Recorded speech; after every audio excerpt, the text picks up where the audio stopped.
أعوذ بالله من الشيطان الرجيم بسم الله الرحمن الرحيم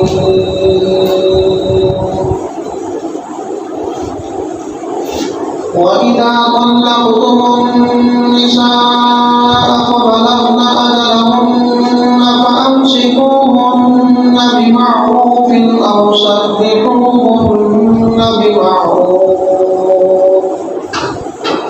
ولا تمسكوهن ضرارا لتعتدوا ومن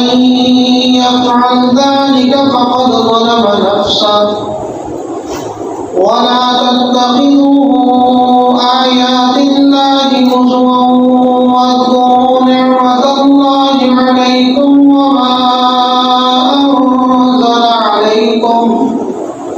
وما أنزل عليكم من الكتاب والحكمة يعظكم به واتقوا الله واعلموا أن الله بكل شيء عليم وإذا طلقتم النساء فبلغن أجلهن فلا تعضلوهن أن ينكحن أزواجهن إذا تراضوا بينهم بالمعروف ذلك يوعظ به من كان منكم يؤمن بالله واليوم الآخر ذلكم أزكى لكم وأطهر والله يعلم وأنتم لا تعلمون صدق الله العظيم وَإِذَا طَلَّقْتُمُ النِّسَاءَ اور جب تم طلاق دو اپنی بیویوں کو فَبَلَغْنَ أَجَلَهُنَّ پھر وہ اپنی مدت کو پہنچنے کے قریب ہوں فَأَمْسِكُوهُنَّ بِمَعْرُوفٍ بس یا تو ان کو روک لو عمدگی کے ساتھ أَوْ سَرِّحُوهُنَّ یا ان کو جدا کر دو بِمَعْرُوفٍ عمدگی کے ساتھ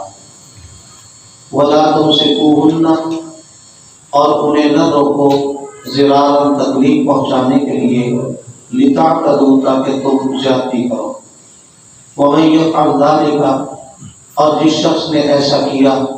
فقد ظلم نفسہ بس تحقیق اس نے اپنی جان پر ظلم کیا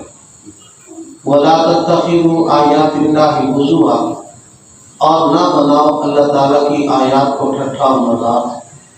وَاذْكُرُوا نِعْمَةَ اللَّهِ عَلَيْكُمْ اور یاد کرو اللہ تعالیٰ کی ان نعمتوں کو جو تم پر ہیں وَمَا أَنزَلَ عَلَيْكُمْ مِنَ الْكِتَابِ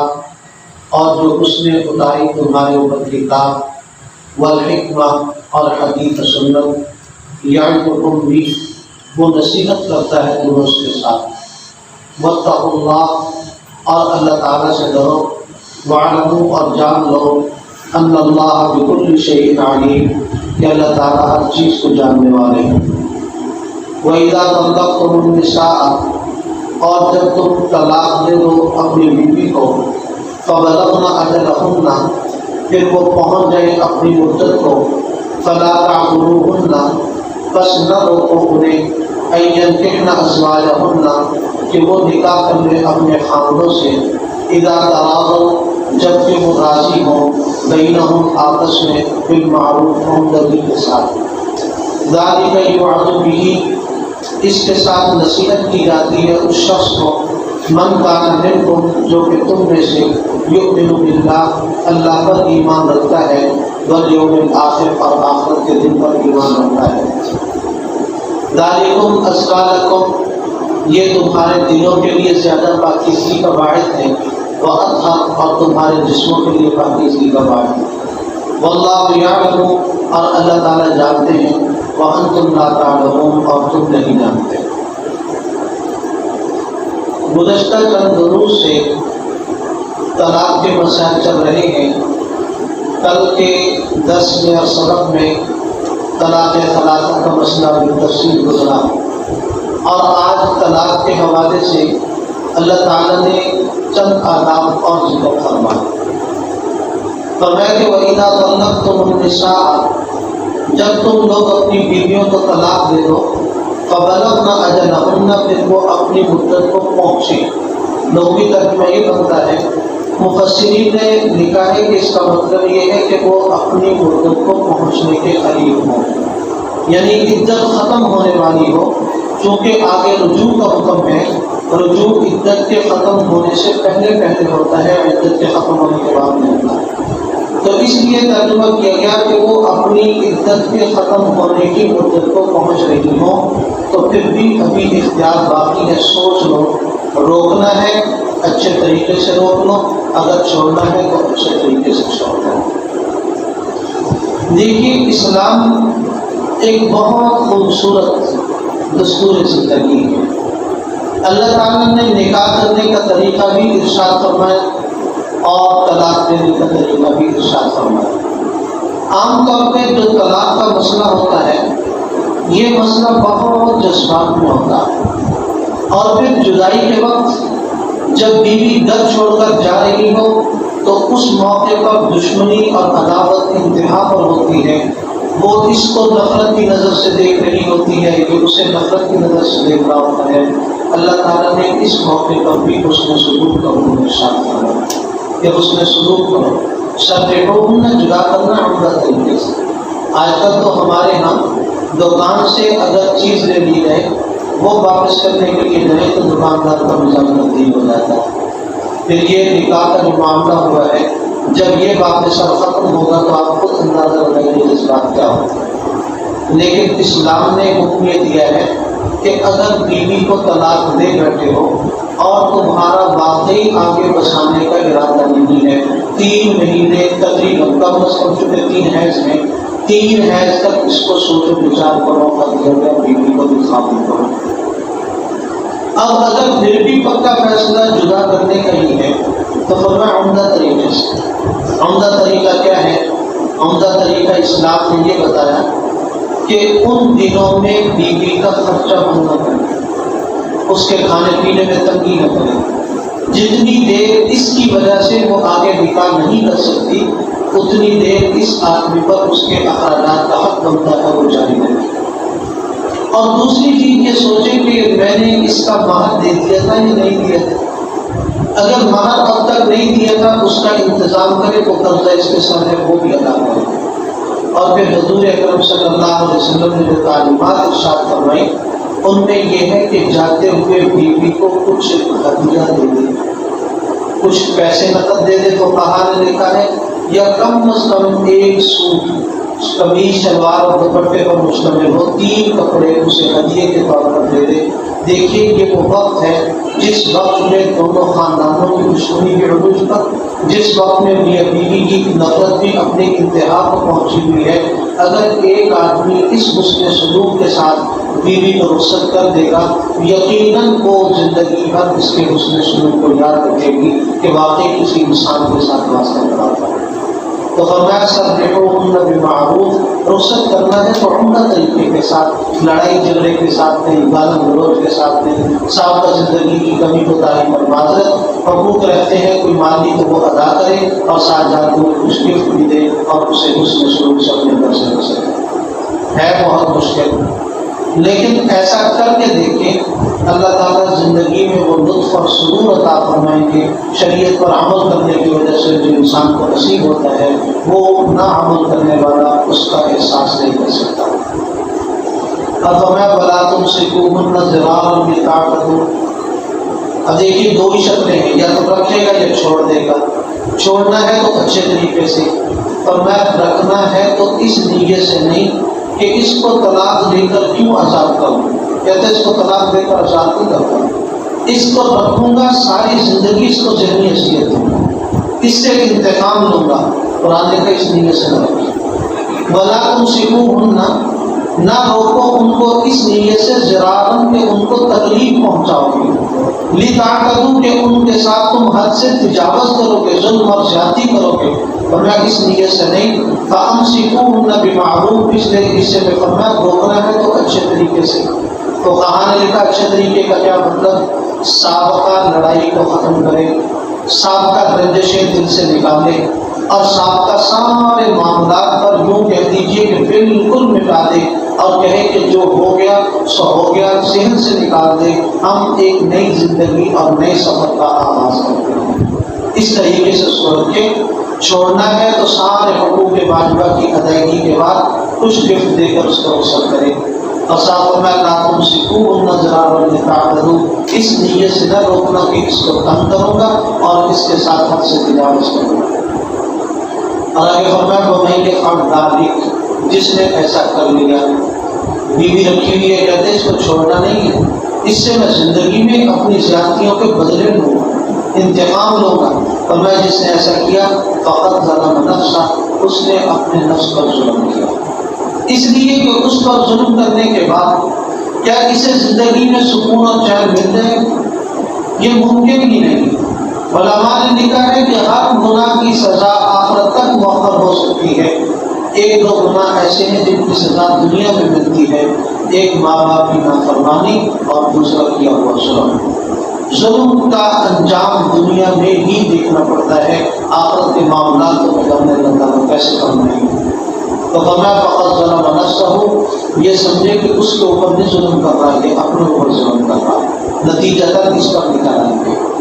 اور آگے فرمایا وَلَا تَتَّخِذُوا آیَاتِ اللَّهِ هُزُوًا، اللہ کی آیات کو شغل مذاق اور ٹھٹھا نہ بناؤ۔ بعض لوگ ایسا بھی کرتے، زمانۂ جاہلیت میں بیوی کو طلاق دے دی،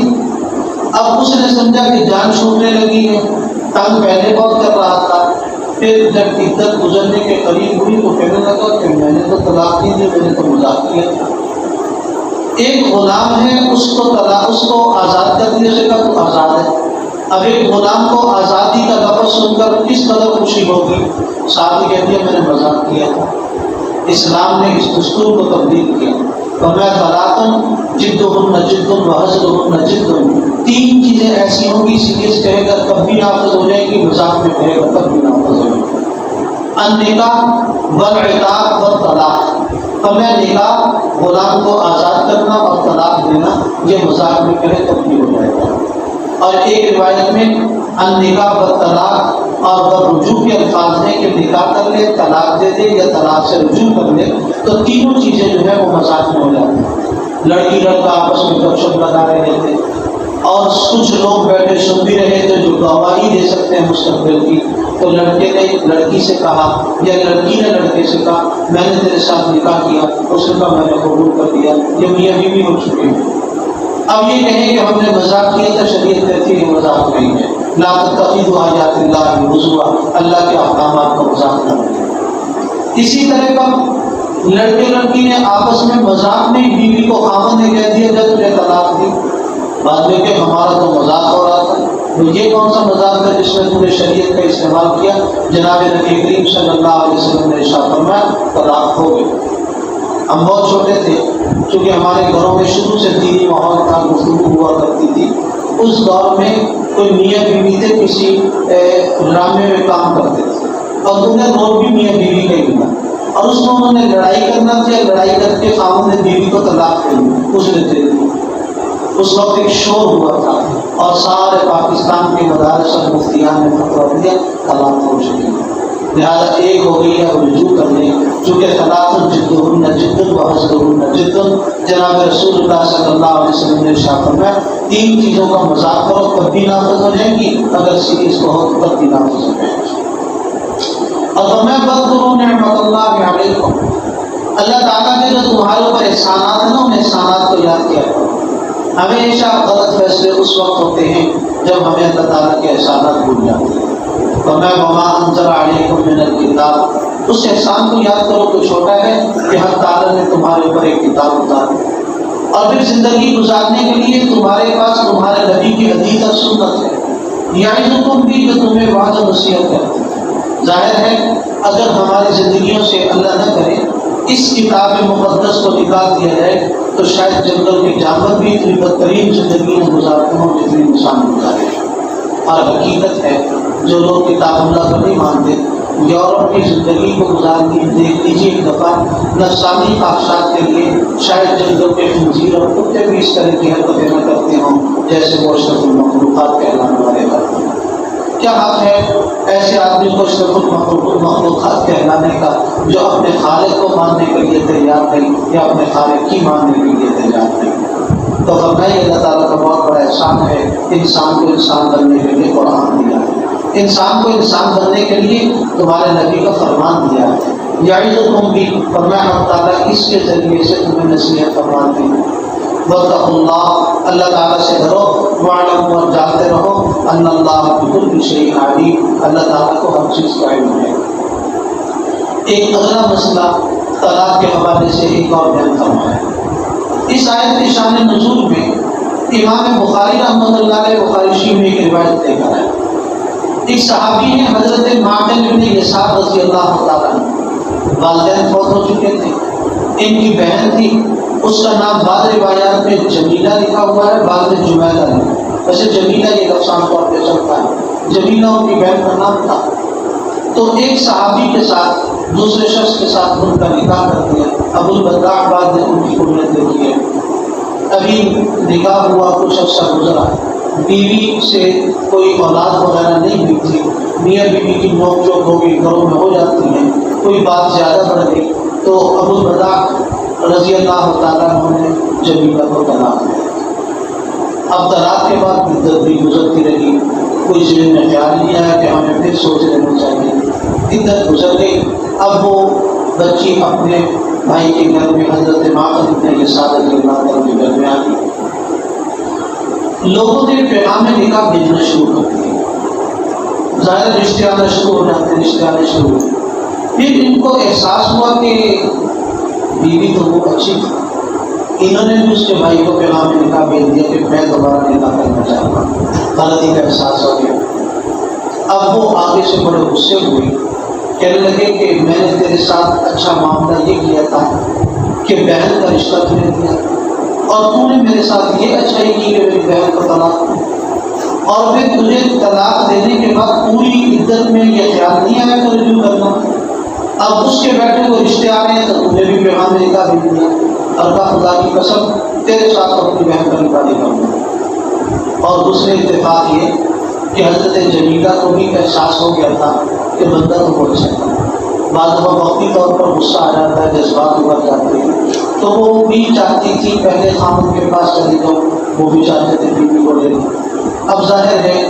عورت کی بھی کوئی عزت ہوتی ہے، یہ کوئی غیر جاندار چیز تو ہے نہیں کہ آج اس منڈی میں فروخت کر دی جائے تو کل اس منڈی میں فروخت کر دی جائے۔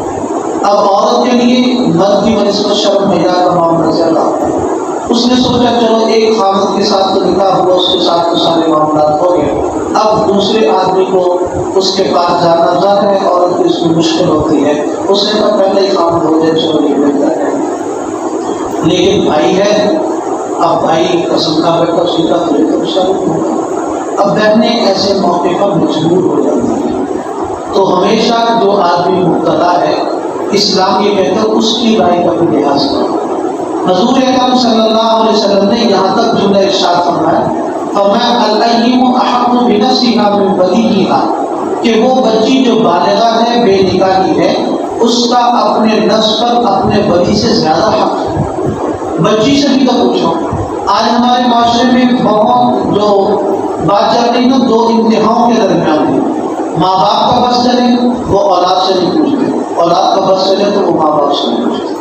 حالانکہ حق ان دو انتہاؤں کے درمیان ہے کہ ماں باپ رشتہ کریں، بیٹی بیٹے سے نکاح کریں، بیٹا بیٹی جہاں چاہتے ہیں اپنے ماں باپ کی رضامندی کو بھی دے دیں، چونکہ جوانی میں جو فیصلہ کیا جاتا ہے نا، لڑکا لڑکی خود فیصلہ لے لیتے ہیں، اس میں گڑبڑ یہ ہو جاتی ہے کہ اس وقت صرف اپنے جنسی خواہشات اور شکل و صورت سامنے ہوتی ہے، جبکہ ماں باپ اپنے بیٹے کے لیے دیکھتے یہ ہیں کہ آنے والی لڑکی اس کی اچھی خدمت بھی کرے گی، اس کی اولاد ہوگی تو اسے سنبھال سکے گی، وہ بہت کچھ دیکھتے ہیں۔ تو عام طور پہ یہ بچہ ماں باپ سے نہیں پوچھتے، جن گھروں میں ماں باپ کا بہت کنٹرول ہے وہ بچے سے نہیں پوچھتے۔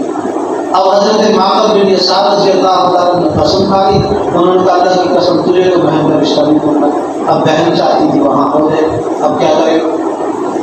اب تعالیٰ نے آیت مبارکہ اتاری، ایسی خواتین خوش قسمت اور کتنی نیک صالح تھی کہ جن کی خواہشات کی تکمیل کے لیے خدا تعالیٰ نے ہمیشہ پڑھے جانے والا قرآن اتارا۔ فرمایا اذا طلقتم النساء، مسلمانوں جب تم اپنی بیویوں کو طلاق دے بیٹھو نا، فبلغن اجلہن، اور اپنی مدت بھی پوری کر چکی ہوں، فلا تعذروہن ان ینکحن، اے خاندان والوں نہ روکو ان کو نکاح کرنے سے سابقہ خاندان کے ساتھ، اگر کرنا چاہتی ہے کرنے دو۔ اذا تراضوا بینہم بالمعروف، جبکہ وہ دونوں راضی ہیں بھلائی پر، یعنی خاوند بھی راضی ہے بیوی بھی راضی ہے، لڑکی لڑکے کی رضامندی ہے، تو پھر خاندان کو خامخواہ پابندی ڈالنی چاہیے۔ اب فرمایا بالمعروف، ہے بھی دونوں اچھائی کی نیت کے ساتھ، ذالک یوعظ بہ، فرمایا کہ بعض نصیحت اس کے لیے ہے من کان منکم یؤمن باللہ والیوم الآخر، جو تم میں سے اللہ آخرت کے دن پر ایمان رکھتا ہے۔ آج دیکھیے ہمارے سامنے قرآن کریم کا ایسا حکم آ جائے نا، ہم کہتے ہیں یار حکم تو ٹھیک ہے لیکن دل نہیں مانتا۔ بھئی یہ دل کیا ہوتا ہے جو اللہ تعالیٰ کی بھی نہیں مانتا، جو اللہ کے نبی کی نہیں مانتا۔ اب مزے کی بات یہ، حضرت معقل بن یسار رضی اللہ تعالیٰ عنہ نے جو قسم کھا بیٹھے تھے کہ میں رشتہ نہیں دوں گا، خود چل کر اپنے ساتھ کا بہنوئی کے گھر چلے گئے اور ان سے جا کر کہا بہن کا رشتہ لے کر آیا، تمہاری خواہش کے مطابق بتاؤ میں کیا کرنا تم نے قسم کھائی تھی، قسم تو کفارہ دے دوں گا تم میری بہن کے ساتھ نہیں۔ اب فرمایا ذالکم ازکی لکم، یہ تمہارے دلوں کے لیے زیادہ پاکی سی۔ کیوں؟ اب ایک لڑکی کا دل سابقہ خاوند کی طرف مائل ہو اور تم زبردستی اس کا نکاح کر دو کہیں اور وہ اس خاوند کے پاس بھی رہے اور ادھر کو بھی دیکھے، تو یہ دلوں کی پاکیزگی کے خلاف ہے۔ اور خدا نہ خواستہ چونکہ وہ پہلے ایک دوسرے سے آشنا تو ہو چکے ہیں نکاح کی وجہ سے، اگر یہ اس کے پاس کسی طریقے سے چلی گئی یا وہ چلا گیا تو پھر یہ بدنوں کی ناپاکی کا سبب بھی ہوگا۔ اور میں ذالکم ازکی لکم، اس سے تمہارے دل بھی پاکیزہ رہیں گے، وأطہر، تمہارے بدن بھی پاکیزہ رہیں گے۔ بعض مسئلتیں ایسی ہیں واللہ یعلم، جنہیں اللہ جانتے ہیں، وانتم لا تعلمون، تم نہیں جانتے۔ اللہ تعالیٰ الحمدللہ رب العالمین الرحمن الرحیم مالک یوم الدین، اللهم صل على سيدنا ومولانا محمد وعلى آل سيدنا ومولانا محمد وبارك وسلم۔ ربنا آتنا في الدنيا حسنة وفي الآخرة حسنة وقنا عذاب النار۔ ربنا لا تزغ قلوبنا بعد إذ هديتنا وهب لنا من لدنك رحمة إنك أنت الوهاب، واعف عنا واغفر لنا وارحمنا أنت مولانا فانصرنا على القوم الكافرين۔ اللهم أدخلنا الجنة بغير حساب، اللهم أجرنا من النار، اللهم وفقنا لما تحب وترضى، اللهم إنك عفو كريم تحب العفو فاعف عنا، اللهم إنا نجعلك في نحورهم ونعوذ بك من شرورهم، اللهم اقض حاجاتنا،